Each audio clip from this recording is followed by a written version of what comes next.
एक व्यक्ति 25% के लाभ पर गेहूँ बेचता है। एक व्यक्ति 25% के लाभ पर गेहूँ बेच रहा है। यदि वह इसका विक्रय मूल्य 40 रुपया घटा देता है तो इसे 25% की हानि होती है। तो गेहूं का प्रारंभिक विक्रय मूल्य क्या है? गेहूं का प्रारंभिक विक्रय मूल्य क्या है? तो सिंपल सा है कि पहला मेरा जो SP जो था और दूसरा जो SP2 जो था, पहला जो है 25% के लाभ पर, यानी हम बेच कितना पे रहे 125 पे, और दूसरा जो है 25% का हानि पे, यानी हम बेच कितना पे रहे 75 पे। ठीक है, तब इसको हम रेशियो निकालेंगे तो 25 बचे 125 और 25 दिया 75। तो यहाँ पे क्या उसका विक्रय मूल्य 40 रुपया कम कर देता है। तो ये दोनों का डिफरेंस कितना हो गया 2 यूनिट। 2 यूनिट ही जो है 2 यूनिट जो है 40 रुपया के बराबर है। तो 1 यूनिट कितना आएगा 40/2। और हमको निकालना क्या है गेहूं का प्रारंभिक विक्रय मूल्य। तो मेरा ये SP1 है और ये SP2 है। तो प्रारंभिक विक्रय मूल्य कितना है 5 यूनिट। तो इसका 5 यूनिट आप निकालिएगा। तो इसको काट दीजिए तो ये 20 आ जाएगा। तो 20 बचे 100, यानी मेरा जो है इसका आंसर आ जाएगा 100 रुपया।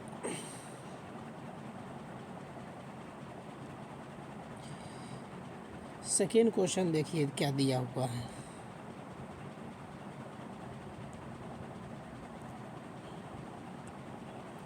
यहाँ पे टीना अकेला किसी कार्य को 12 दिन में करता है। मान लीजिए टीना जो है किसी कार्य को 12 दिन में कर रहा है, ठीक है। मीना अकेला उसी कार्य को 15 दिन में। तो मीना उसी कार्य को 15 दिन में। तो हम इसका आराम से रेशियो निकाल लेंगे। तो ये रेशियो निकलेगा कितना 4 और ये 5। ठीक है, ये मेरा जो है वो कितना दिन में करता है ये टाइम निकला। और टाइम का उल्टा जो होता है वो एफिशिएंट होता है, यानी कह सकते हैं वो क्षमता होता है। तो क्षमता के अनुपात में ही जब भी रुपया जो दिया जाएगा वो क्षमता के अनुपात में ही दिया जाएगा। तो इसका उल्टा कितना हो जाएगा 5/4, 5/4 हो जाएगा। तो यहाँ पे टीना और मीना को इस कार्य में टीना और मीना को कितना रुपया दिया जा रहा है 18,000 रुपये दिया जा रहा है। तो मीना को कितनी धनराशि, मतलब दोनों को यहाँ पे दिया जा रहा है। तो हम कह सकते हैं 5 यूनिट प्लस 4 यूनिट कितना हो गया 9 यूनिट। 9 यूनिट का वैल्यू कितना हो गया 18,000।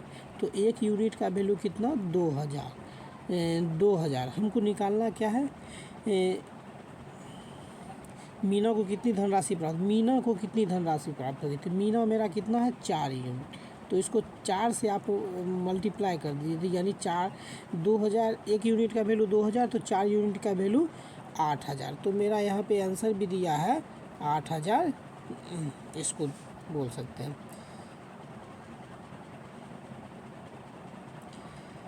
आइए थर्ड क्वेश्चन मेरा दिया हुआ है, बहुत अच्छा क्वेश्चन है, इसको देख लीजिए गौर से। और यहाँ पे इसको क्या कह रहा है देखिए, यहाँ पे दिया हुआ J1 और J2 का मान ज्ञात कीजिए। J1 क्या हुआ, J1 हुआ सभी 5 महीनों में P द्वारा बेचे गए कलमों का औसत मूल्य। यहाँ पे हम मेरा जो है J1 कह रहा है कि सभी 5 महीने में P द्वारा, P का आप यहाँ पे रेशियो निकाल लीजिए। तो रेशियो निकालिएगा तो यहाँ पे इसको ऐड कीजिए 100 और 80 को ऐड कीजिए 180, 180 में फिर 40 ऐड कर दीजिए तो 220, 220 में 30 ऐड कर दीजिए 250 और 10 ऐड कर दीजिए 260, 260 निकल जाएगा।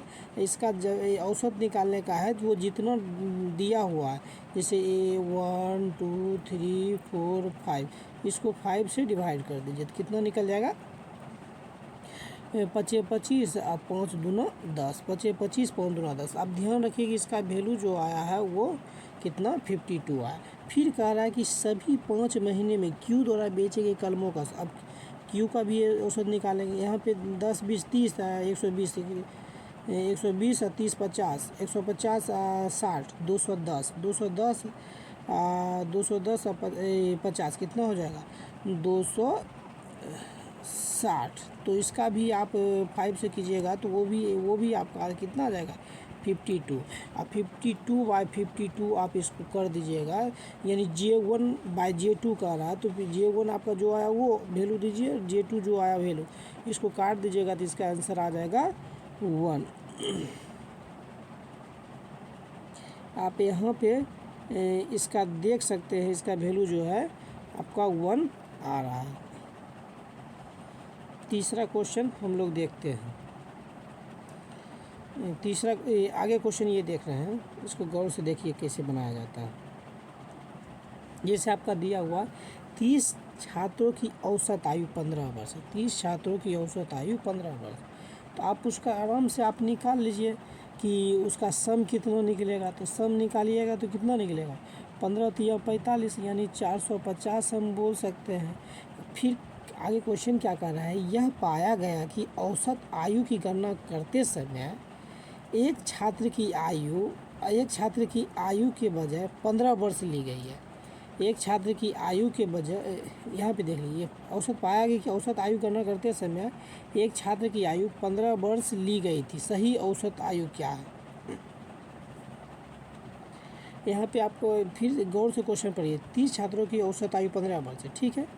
यह पाया गया कि औसत आयु की गणना करते समय एक छात्र की आयु के बजाय, एक मिनट, इस क्वेश्चन यहाँ पे थोड़ा सा इधर छूटा हुआ है। हाँ, यहाँ पे क्वेश्चन छूटा हुआ था, इसीलिए यहाँ पे नहीं बन रहा है। अब देख लीजिए, अब बन जाएगा। 30 छात्रों की औसत आयु, तो इसका सम आप निकाल लीजिए। तो सम आपका निकल जाएगा कितना, 45, यानी 450, ये 0 है। तो पाया गया कि औसत गणना करते समय 9 वर्ष के बजाय 15 वर्ष ली गई है। 9 वर्ष लेना था, लेकिन वो ले लिया कितना, 15 वर्ष। ज़्यादा कितना, ज़्यादा 6 वर्ष लिया है। ज़्यादा कितना ले लिया, 6 वर्ष लिया है। सिंपल सा है कि ज़्यादा कितना ले लिया है, 6 वर्ष लिया है।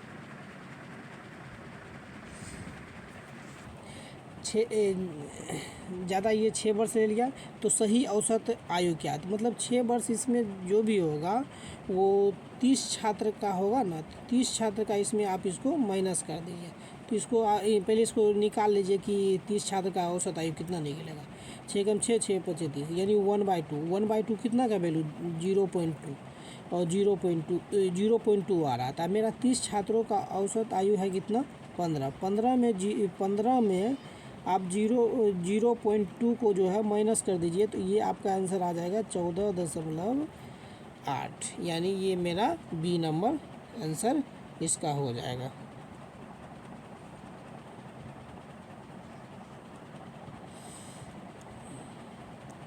नेक्स्ट को आगे क्वेश्चन क्या दिया हुआ है, वार्षिक रूप से संयोजित 10% वार्षिक दर से 2 वर्ष के लिए 14,000 रुपया पर चक्रवृद्धि ब्याज क्या होगा। चक्रवृद्धि ब्याज, तो हम जानते हैं कि आर मेरा कितना दिया है, 10 वर्ष, तो 10% दिया है, तो 10% का आप वैल्यू निकालिएगा तो 1/10। ये 10 जो होगा वो मेरा होगा प्रिंसिपल, यानी मूलधन हो जाएगा, और ये 1 जो होगा उस पर वो कंपाउंड इंटरेस्ट दे रहा है। तो यानी हम कह सकते हैं कि मेरा जो है मेरा प्रिंसिपल 10 हो गया, और कंपाउंड अमाउंट जो है मेरा यहाँ पे 11 हो, 2 वर्ष के लिए कह रहा है। तो इसका भी 2 से स्क्वायर कर दीजिए, इसमें भी स्क्वायर लगा लीजिए। तो ये कितना आ जाएगा, 100 आ जाएगा, और ये 121 आ जाएगा। तो ये दिया कितना है वो ध्यान दीजिए कि 2 वर्ष, यहाँ पे 10% वार्षिक दर पे 2 वर्ष के लिए इतना रुपया पर चक्रवृद्धि ब्याज, यानी 14,000 रुपये पे कितना रुपया वो चक्रवृद्धि ब्याज होगा। ये वैल्यू किसका है, तो ये 100 यूनिट का वैल्यू है 14,000। 100 यूनिट का वैल्यू 14,000, और 1 यूनिट का आपका निकल जाएगा कितना, 1 यूनिट का निकल जाएगा 140। तो हमको निकालना कितना है, 121 यूनिट का निकालना है। 121 यूनिट का आप निकाल लीजिए।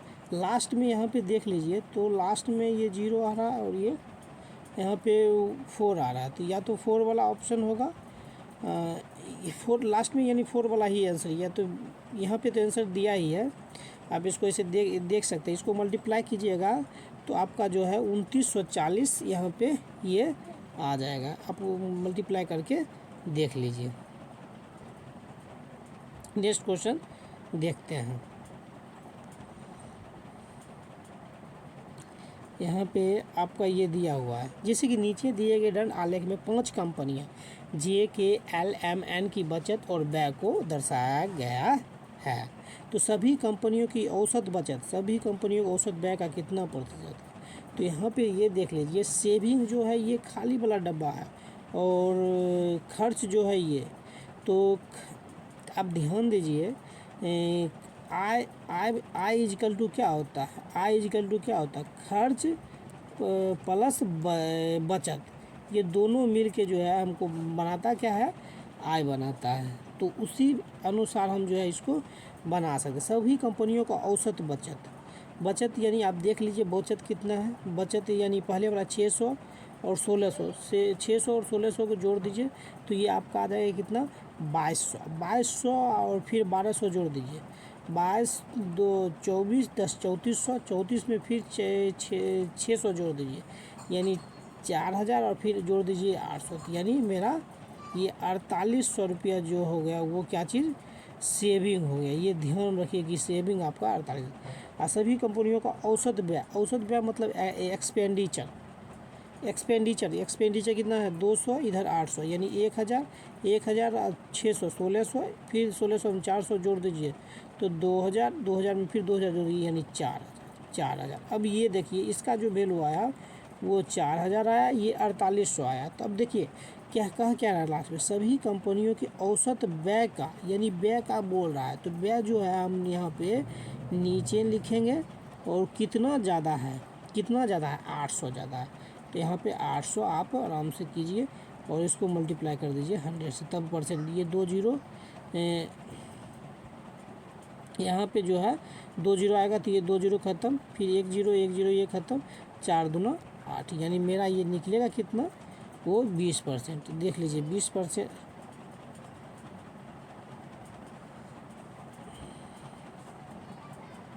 इसको फिर से करके देखिए क्या कह रहा है। इसका ऑप्शन नहीं, सिंपल सा है, सभी कंपनियों का औसत व्यय फिर से ऐड कर लीजिए। यहाँ पे थोड़ा सा इसको औसत व्यय कीजिए। ये थोड़ा सा बड़ा क्वेश्चन हो जाने के बाद थोड़ा सा परेशानी होता है, इसको छोटा कर लीजिए अच्छा से।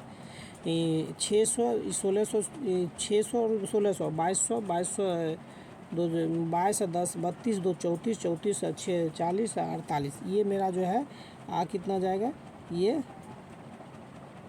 ये मेरा 4800 आएगा। फिर इसको ऐड करेंगे 200 1000 1600 16 2000, ये मेरा 4000 आएगा।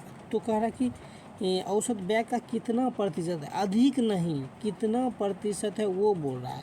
तो सिंपल सा जिसको कितना लगा दिया है वो हम नीचे यहाँ पे आराम से लिख देंगे, इंटू 100 करेंगे, तो ये 2 जीरो ये 2 जीरो और ये 1 ये 1, 4 एकम 4 4 दूना 8, 4 एकम 4 4 दूना 8, यानी 0। इसका आंसर आपका जो है 120% आ जाएगा, और आपका ये दिया भी है। ये भी आपका बहुत ही अच्छा क्वेश्चन है, इसको देखिए कैसे बनाया जाता है।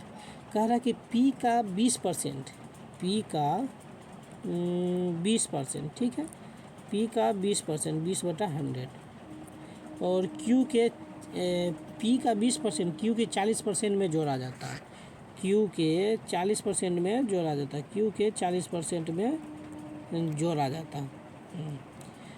तो परिणाम Q का 80% आता है, Q का 80%, Q का जो आ रहा है वो 80%। यहाँ पे जगह नहीं है, इसको थोड़ा सा फिर बड़ा करके कर रहे हैं।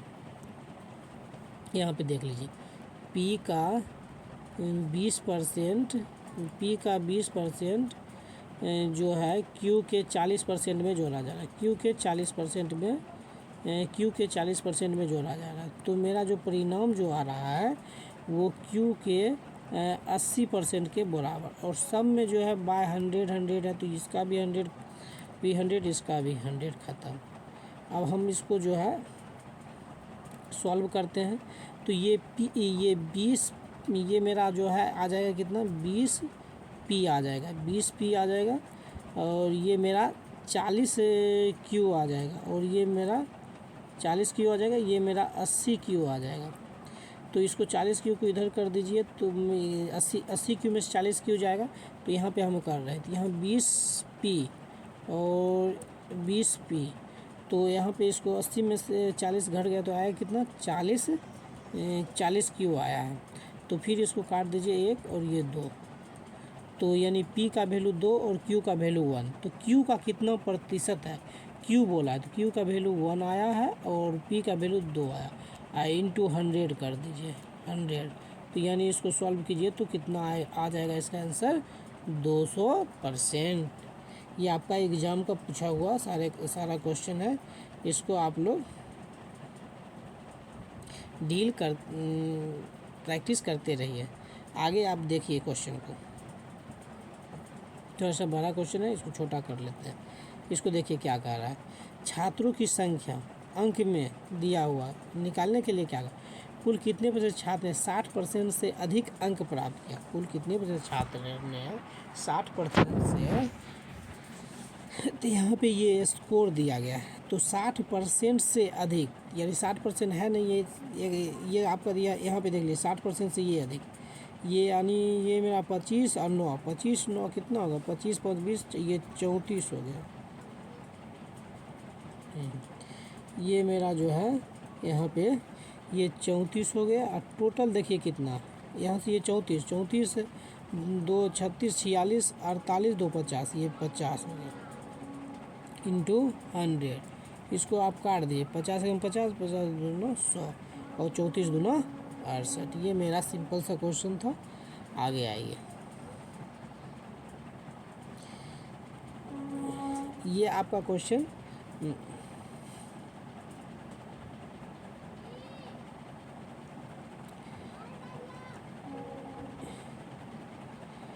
ये क्वेश्चन आपका एक डिस्टेंस से दिया गया है, इसको आप देखिए कैसे बनाया जाएगा। कह रहा है एक कार एक समान चाल से 60 किलोमीटर की दूरी तय करता है। एक समान चाल से 60 किलोमीटर की दूरी तय करता है। यदि कार की चाल 8 किलोमीटर प्रति घंटा की दर से वृद्धि हो जाए तो यह दूरी तय करने में 2 घंटा कम समय ले रहा है। 2 घंटा कितना कम समय ले रहा है। 80 किलोमीटर जा रहा है, ठीक है, कोई दिक्कत नहीं। और इधर भी 80 किलोमीटर जा रहा है। मानिए इसको ऑप्शन बैठाने का कोशिश कीजिए, तब ये बहुत अच्छा से आप इसको बना सकते हैं। या आप ऐसे भी कर सकते हैं, इसको जो है आप 80 नहीं है 60 है, 80 नहीं है यहाँ पे 60 दिया हुआ, तो 60 किलोमीटर यहाँ पे जा रहा है, ठीक है। तो इसको हम ऑप्शन से ही बैठाते हैं, तो दोनों का जो है टाइम मेरा जो दिया है वो 2 घंटा का डिफरेंट दिया है। तो आप पहला जो है 8 घंटा भी ऑप्शन में बैठाइएगा तो इसको आप अच्छा से बैठा सकते हैं। जैसे आप इसको देखिए गौर से, तो इसको आराम से आप 12 से डिवाइड कीजिए तो कितना आ जाएगा 12 बचे 60। फिर इसमें इसका स्पीड में बोला है कि 8 किलोमीटर जो है उसका स्पीड बढ़ा देने के लिए, तो 12 8 20, तो 20 से कीजिए तो 20 तिया 60। अब देखिए ये 5 घंटा हो गया, ये 3 घंटा, ये दोनों का डिफरेंट मेरा कितना आ गया 2 घंटा। इसलिए हम कह सकते हैं कि यहाँ पे मेरा जो इसका जो आंसर आएगा वो 12 घंटा। ऐसा क्वेश्चन को जब भी आप आए तो आप जो है उसको ऑप्शन का यूज़ करके इसको बनाइए। आगे आइए, आपका ये त्रिकोणमिति का क्वेश्चन दिया हुआ है, बहुत ही अच्छा क्वेश्चन है। इसको देखिए कैसे बनाया जाता है। ऐसा जब भी क्वेश्चन हो तो सिंपल सा आप एक जो है राइट एंगल ट्रायंगल बना लीजिए। यहाँ पे 90 डिग्री का कॉट थीटा इजिकल टू क्या होता है, बेस बाय परपेंडिकुलर। बेस मेरा ये हो गया 12 और ये मान लीजिए y है, बेस मेरा 12 और परपेंडिकुलर मेरा 5 है, तो हाइपोटेन्यूस निकलेगा कितना 13। आप इसको ये जो है आपका पाइथागोरस ट्रिक आप अपना ध्यान में रखिए, याद रखिए। आगे देखिए यहाँ पे कह रहा है कि cos square Y, cos theta is equal to होता है आधार बटे कर्ण। कॉस थीटा इजिकल टू आधार बटे कर्ण। आधार मेरा 12, कर्ण मेरा 13, ये दोनों, और कॉस स्क्वायर है तो इसलिए हम इसको स्क्वायर कर लेंगे तो 12 का स्क्वायर 144 आ जाएगा और 13 का स्क्वायर 169। तो यहाँ पे आपका जो है सिंपल से ये आपका ए नंबर ऑप्शन हो जाएगा।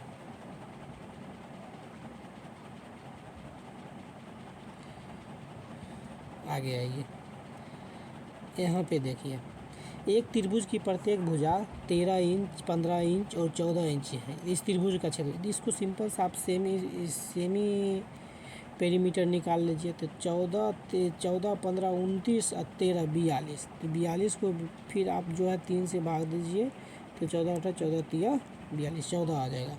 तो आप यहाँ पे जो है इसको s into S minus A into S minus B into S minus C पे बैठाएंगे। तो यहाँ पे ये 14 हो जाएगा, 14 माइनस 13 यानी 1 हो जाएगा। 14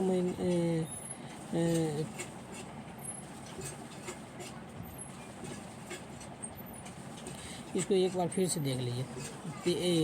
14, 15, 29, 13, 42, 42 हो गया। तो 3 से डिवाइड कीजिएगा, 2, 14, 42, यहाँ पे 15 आ रहा है। तो ये तो ऐसा बनेगा नहीं।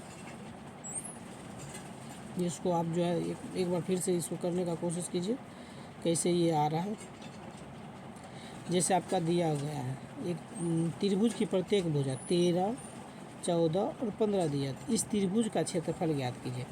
त्रिभुज का क्षेत्रफल ज्ञात कीजिए। तो आपका एक ये 13 दे दिया, ये 14 दे दिया और ये आपका 15 है।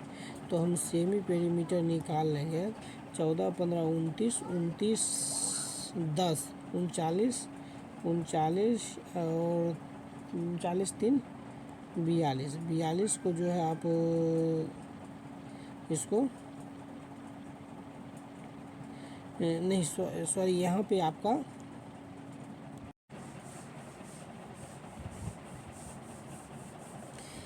एक त्रिभुज की प्रत्येक भुजा की लंबाई 13 इंच, 15 इंच और 14 इंच दिया है।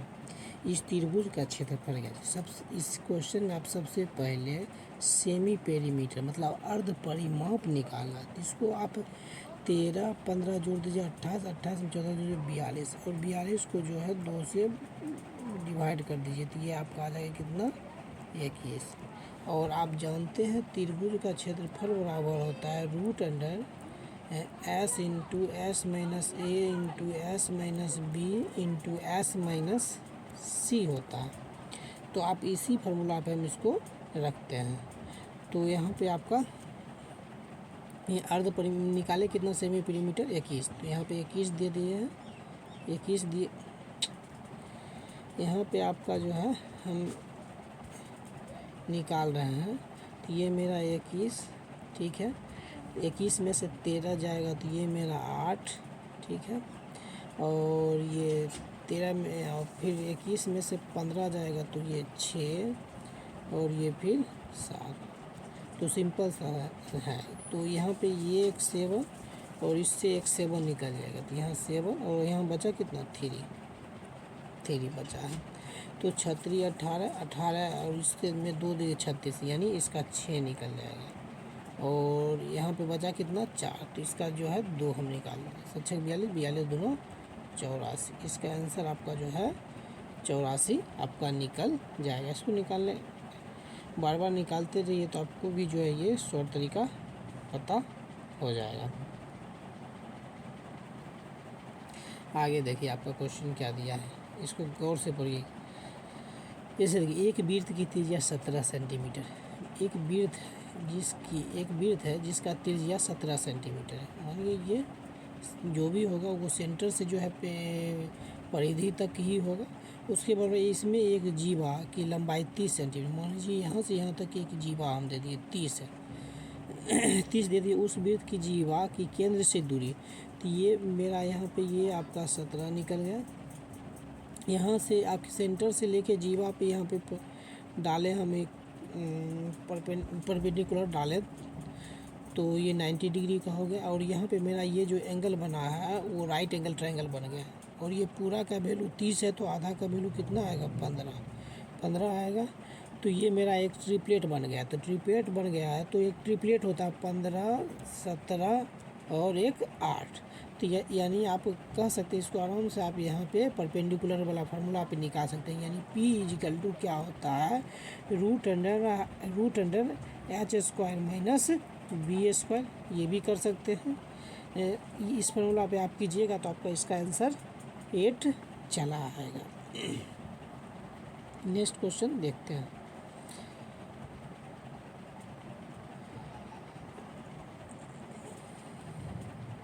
यहाँ पे दिया है P/Q, R/S और T/U बराबर 2/5। तो हम सिंपल सा मान सकते हैं कि P बराबर R, यानी जो सबका नोमिनेटर ले लेंगे, और बराबर T, इसका वैल्यू कितना हो जाएगा 2 के या 2 ही मान लीजिए, कोई दिक्कत नहीं है।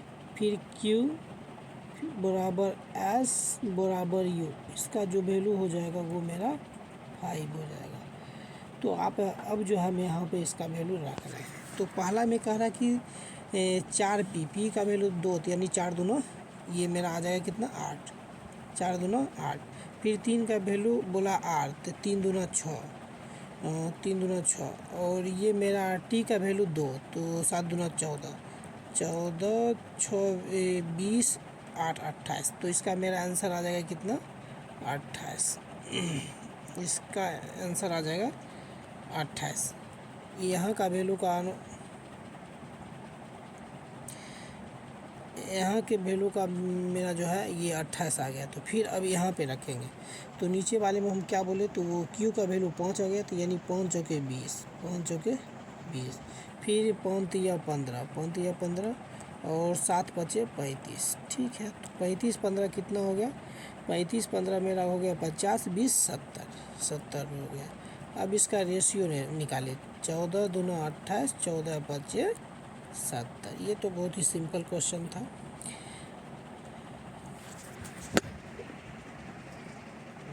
ये आपका एक बोर्डमस का क्वेश्चन है। आप इसको जो है कमेंट बॉक्स में इसका जो है कमेंट बॉक्स में इसका आंसर कीजिए और उसको दिखाइए। बोर्डमस का है। बोर्डमस का रूल यहाँ पे रूल देख लीजिए, ठीक है, और आप उसके अनुसार बनाइएगा, फिर कमेंट कीजिएगा। जैसे मानिए आपका होता क्या है, होता ये है कि बोर्डमस BODMAS बोर्डमस, यानी सबसे पहले हम बोर्डमस में क्या करते हैं, पहले ब्रैकेट को सॉल्व करते हैं। तो ब्रैकेट जो है आपका चार तरह का होता है। एक लाइन ब्रैकेट होता है, एक छोटी ब्रैकेट होता है, और एक ये मंझली ब्रैकेट होता है, और ये आपका एक बड़ी ब्रैकेट होता है। तो ब्रैकेट में सबसे पहले अगर हम सॉल्व करेंगे तो पहले लाइन ब्रैकेट या बड़ा ब्रैकेट भी बोल सकते हैं, इसको जो है छोटा ब्रैकेट बोलते हैं, इसको मंझली ब्रैकेट बोलते हैं, इसको बड़ी ब्रैकेट। तो सबसे पहले ये इसको ब्रैकेट में इसका सॉल्व करेंगे, फिर इसको सॉल्व करेंगे, फिर इसको करेंगे, फिर इस ब्रैकेट को लास्ट में हम बड़ी ब्रैकेट को सॉल्व करते हैं। उसके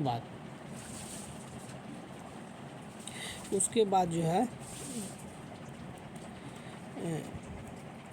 जो है ऑफ का जो है हम सॉल्यूशन करते हैं। उसके बाद डी का ये डिवीजन का करते हैं, फिर इसका मल्टीपल का करते हैं, ये एडिशन हो गया और ये सब्ट्रैक्शन हो गया। इस ढंग से आप इसको सॉल्व कीजिएगा तो आप इसको आराम से इसको सॉल्व कर सकते हैं।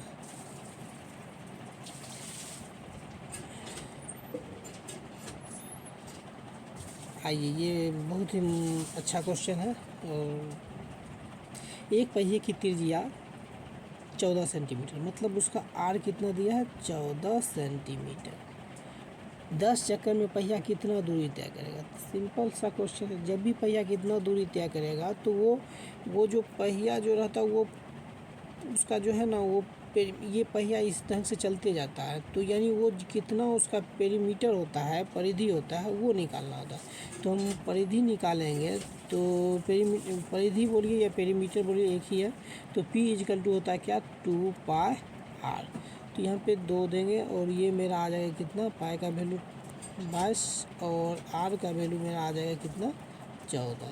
7 × 7 7 दूना 14, 22 दूना 14, 14 दूना 88, 88 एक चक्कर में जो है 88 सेंटीमीटर दूरी तय करेगा। तो 10 चक्कर में कितना 880 सेंटीमीटर दूरी तय करेगा। यहाँ पे आइए, इस क्वेश्चन को देखिए। यहाँ पे देखिए A + B + C = 0। जब A + B + C = 0 होता है तब आपको निकालना AQ + BQ + CQ - 3AB का क्या मान होगा। तो इसका फार्मूला ये होता है A + B plus C is equal to A square, आप सुन लीजिए, A square plus B square plus C square minus A B minus B C minus C है। जब मानिए आपका A plus B plus C का वैल्यू 0, तो क्या ये सब का वैल्यू कितना आ जाएगा? 0। तो आपका इसका आंसर हो जाएगा 0। फिर आपका एक पाई चार्ट इसमें दिया गया है, इसको देखिए। कह रहा है कि नीचे दिए गए वृत्त आलेख में 6 स्कूलों PQRSTU में लड़कियों की संख्या को दर्शाया गया। इन सभी स्कूलों में लड़कियों की कुल संख्या दिया गया है, तो किसी विशिष्ट स्कूल में लड़कियों की संख्या को इन 6 की संख्या कुल संख्या के प्रतिशत में दर्शाया गया। तो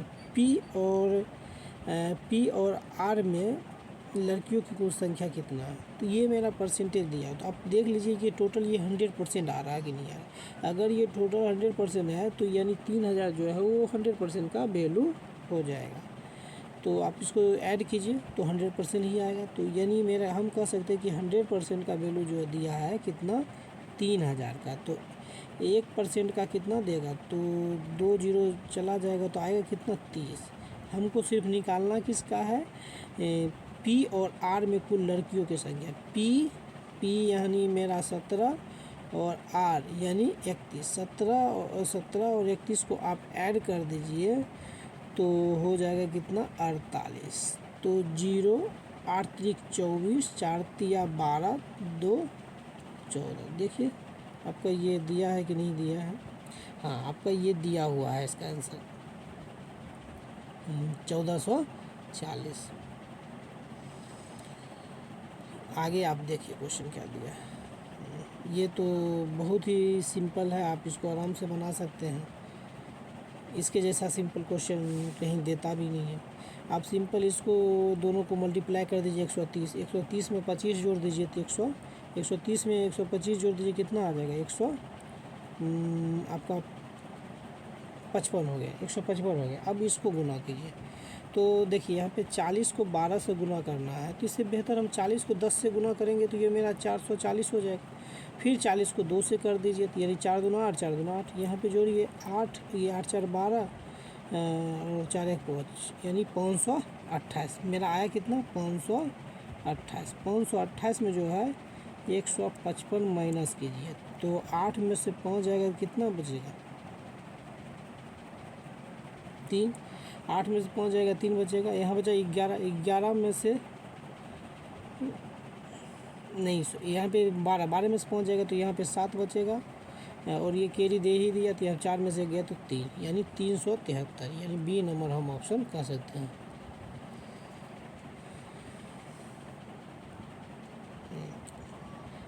आगे आपका ये बहुत ही अच्छा क्वेश्चन दिया है, जैसे कि देख लीजिए, किसी वृत्त के केंद्र पर एक जीवा XY द्वारा आंतरिक कोण, कोई भी ये है किसी वृत्त के केंद्र पर एक जीवा, जो ही केंद्र से कोई भी जीवा गुजरेगा उसको हम लोग क्या बोलेंगे, कोई भी वृत्त के केंद्र से जो जीवा गुजरती है उसको हम लोग बोलते हैं डायमीटर या व्यास बोलते हैं। तो यानी यहाँ पे 180 डिग्री बना रहा है। तो कह रहा है कि जीवा की लंबाई 36, यानी जीवा की लंबाई बोला या इस जो है केंद्र से गुजरा गया लाइन को बोला लंबाई 36 है, तो इसका त्रिज्या कितना होगा। तो त्रिज्या जब ये आपका डी है, डी कितना 36 दे दिया है, आर निकालिएगा तो 36 का आधा यानी 18। इसका जो है आंसर 18 होगा।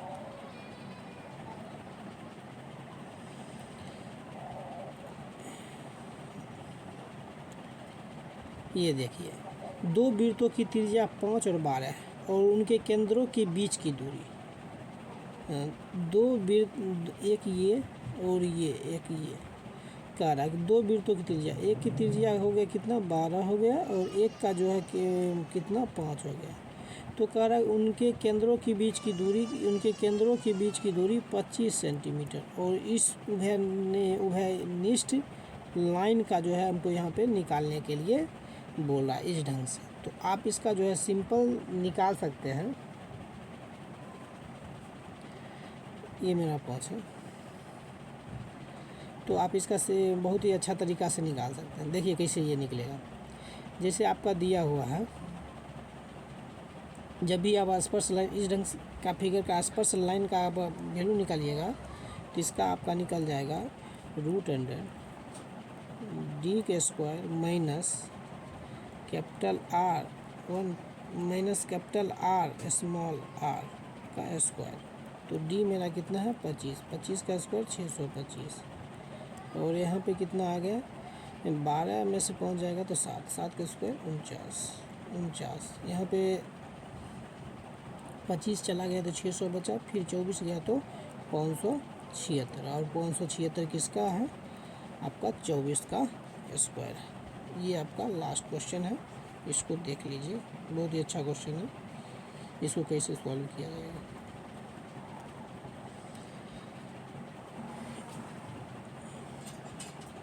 One plus X square by 1 minus X divide 1 minus X पे power 4 by X minus 1 into X into 1 minus X by 1 plus X. तो इसको हम सॉल्व करते हैं, देखिए कैसे किया जाएगा। यहाँ पे देख लीजिए 1 प्लस एक्स स्क्वायर, ये तो एक्स स्क्वायर ही रहेगा, इसको तो भी छोटा कर नहीं सकते, इसको हम लोग छोटा कर नहीं सकते।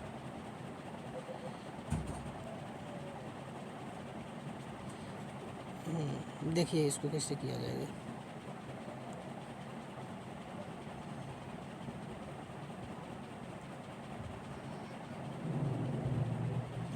ये इसका कलर लेने में नहीं हो रहा है, 1 मिनट रुकिए, देखते क्या करना।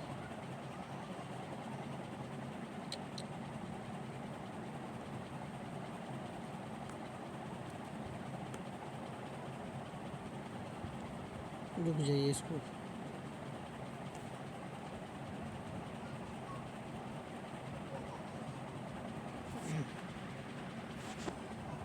अच्छा, यहाँ पे आपका दिया हुआ है, ये क्वेश्चन चला गया था, 1 मिनट देख लीजिए इसको कैसे किया जाएगा। तो यहाँ पे आपका दिया हुआ है 1, देखिए